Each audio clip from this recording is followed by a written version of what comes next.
조선업에 대한 구조조정이 임박해지면서요, 은행권이 충당금 공포를 느끼고 있답니다. 국내 은행권은 조선업에 대한 여신을 대부분 정상으로 분류를 해놓고 있습니다. 원래 대출을 해주고 나면 대출이 이제 정상, 그 다음에 뭐 위험, 거의 뭐 떼인 상태, 이런 식으로 자기들 내부에 이 분류하는 기준이 있지 않겠습니까? 그래서 부실 여부에 따라 대출 채권의 등급을 낮출 경우 은행은 거기에 상응하는 이 돈이 떼였을 때 대비해서 우리가 그걸 갖다가 이 자본이 줄어들지 않도록 원래대로 유지하기 위해서 대손 충당금을 넣어야 되는 거죠. 대출 손실에 대한 충당금을 이렇게 쌓아야 되는 겁니다. 그래서 언론이 맨날 이 결산을 할 때 보면 이 순이익이 남으면 그 중에 일부를 대손 충당금으로 금융업들은 쌓는 게 당연한 거죠. 그걸 쌓아놓고 있다가 어느 시점에서 자본이 좀 잠식이 되면 대손 충당금을 더 넣는 이런 행태로 운영하고 있는데요.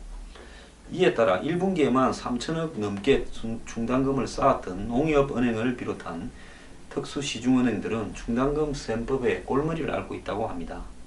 조선 3사에 대한 여신이 50조가 넘는데 2조 안팎의 여신이 있는 해운사 구조조정과는 다르게 이 조선업 구조조정의 후폭풍이 전체 은행권으로 미칠 수 있다는 거예요. 그러니까 기존의 이 산업은행이나 수출입은행 등의 대출과는 별도로 시중은행들이 지금 그걸 고민하고 있다는 겁니다.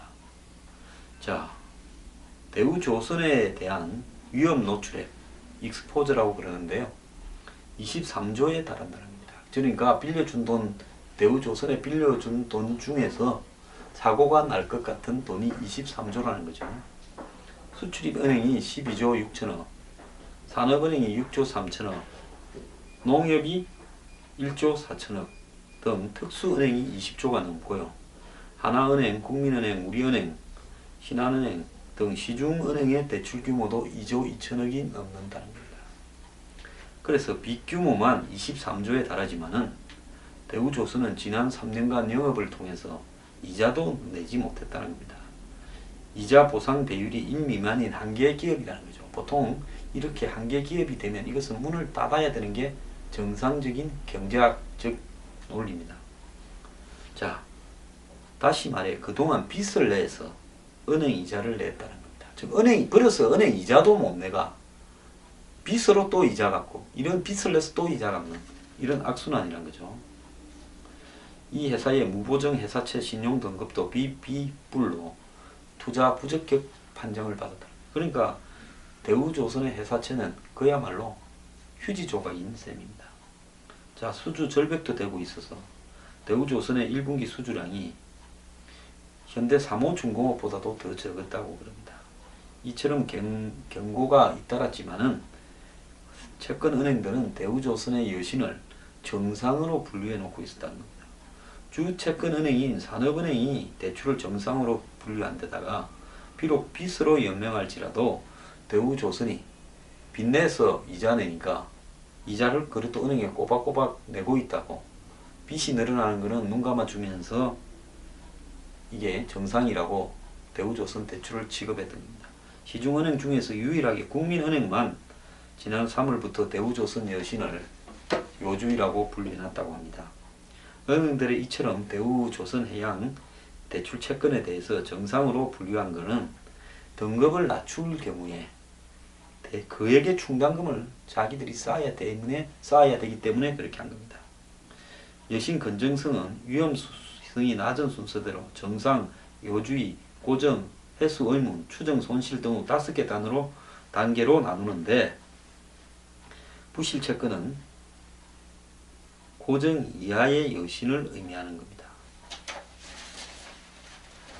즉 정상은 충당금을 쌓지 않지만 요주의부터는 상당히 충당금을 쌓아야 된다는 겁니다. 그러니까 두 번째 단계부터는 위험해. 두 번째 단계부터는 이 충당금을 쌓아야 되는데 요주의는 대출하는 부분에 7에서 19, 고정은 20에서 49, 회수 의무는 50에서 99, 추정 손실은 100% 충당금을 쌓아야 된다는 겁니다. 그래서 대우조선을 요주의로 분류해도 은행은 1조 6천억에서 4조 3천억의 충당금을 쌓아야 되는데 수출입은행은 많게는 3조 원을 충당금으로 적립해야 된다는 거죠. 상황이 이렇다 보니 은행들은 대우조선 충당금을 안 쌓으려고 실적이나 한마디로 안에 회계 내역이 형편없다는 걸 알면서도 그냥 눈 감아 준 거죠. 저거들이 충당금 쌓기 싫어서요. 한 채권은행 관계자는 그에게 충당금을 쌓아야 하는 산업은행 등 국책은행이 대우조선의 여신 등급을 하향하는 것은 부담이 되었을 거다. 이래 이야기를 합니다. 자, 마찬가지로 현대중공업이나 삼성중공업에 대한 여신도 이런 이유로 정상으로 분류해놓고 있다는 거죠. 현대중공업에 대한 은행권 대출 규모는 17조 4천억, 삼성중공업은 14조 4천억이라고 합니다. 따라서 이들 기업이 법정 관리나 대출 채권이 부실화되면 최악의 경우에 30조가 넘는 부실이 생길 수 있다는 겁니다. 자, 은행들이 한마디로 물려 들어가다 보니까 살라고 이 사실상 위험을 정상으로 분류해 놓고 있다는 겁니다. 자, 그런데 그러면 이 금융감독당국은 뭐 하느냐? 금감원 금융위원회 이런 조직들이 존재하는 이유는 금융기관들이 제대로 자신들의 금융을 관리하느냐라는 거 아니겠습니까?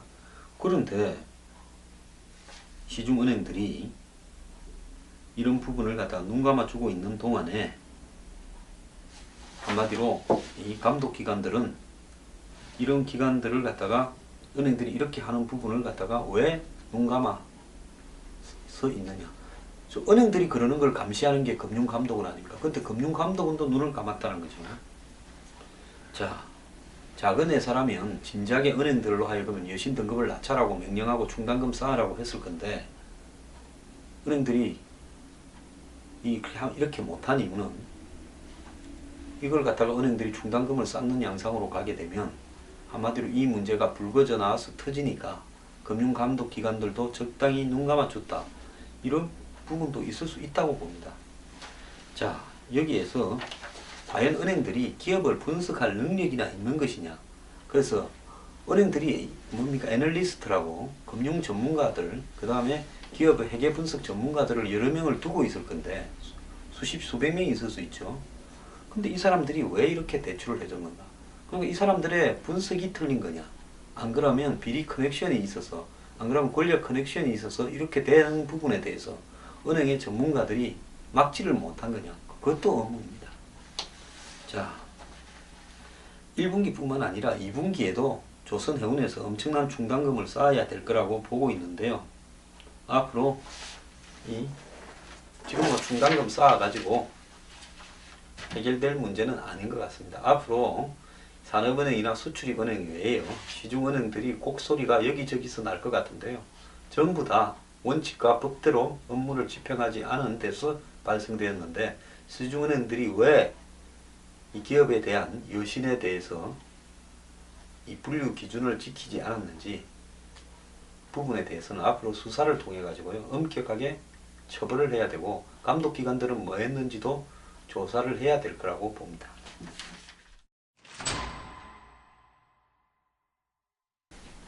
직장 가입자 등에게 얹혀가지고 가족으로 취급되면서 건강보험 혜택을 공짜로 받는 공짜 피부양자가요 2003년에는 1603만 명이었는데 2014년에는 2055만 명으로 무려 28% 452만 명이 증가했다는 겁니다. 자기가요 여기저기서 소득이 다 있으면서요 의료보험에 나는 수입원이 없기 때문에 그냥 가족의 의료보험에 얹혀있다. 이런 사람들이 너무 많다는 겁니다. 주택을 2채 이상 갖고 있으면서도 건보료를 내지 않는 피부양자가 137만 명이나 된다는 겁니다. 자, 현재 건보료 부과체계는요. 직장을 퇴직하게 되면 지역가입자로 바뀌게 되고 그냥 이 지역가입자는 소득뿐만 아니라 재산, 자동차 등에도 보험료를 매우게 해서 보험료가 급증을 합니다.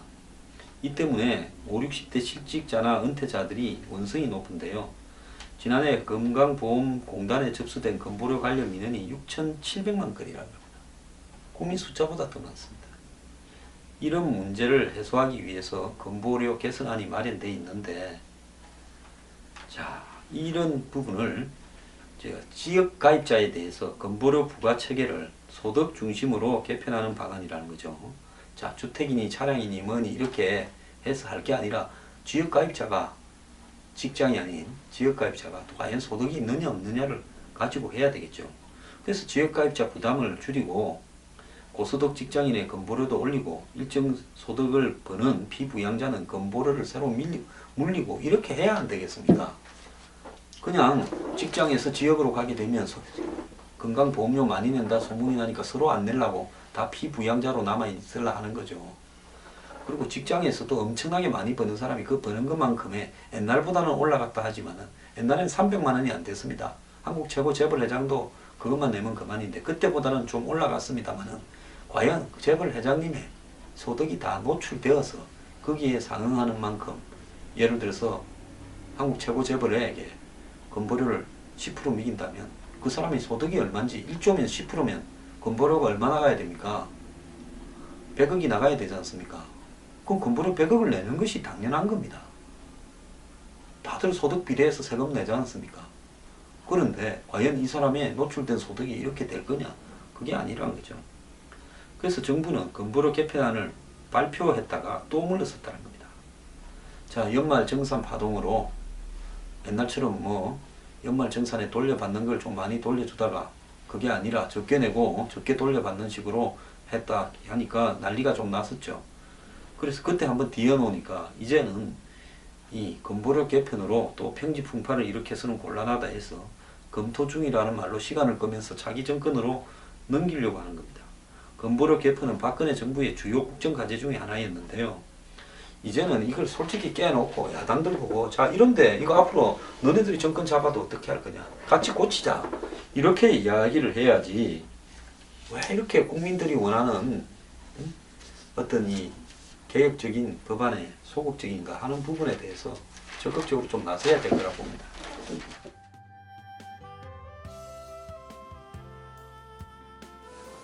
여러분의 힘들이 뉴스 브리핑에 모여진다면 뉴스 브리핑은 그 내용이나 그 시설이나 그 방향에 있어서 영구적으로 여러분과 함께 할 수 있는 훌륭한 방송국이 되어갈 수 있을 겁니다.